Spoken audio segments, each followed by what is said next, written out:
Assalamualaikum mga kabayan. Ito ang My Dua Book. Ang dua natin ngayon ay Alhamdulillah. When I sneeze, I say Alhamdulillah.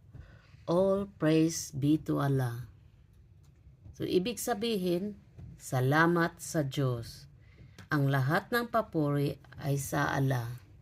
Or kahit pagkatapos natin kumain, or gusto natin magpapasalamat kung anong natanggap, sabihin natin, Alhamdulillah.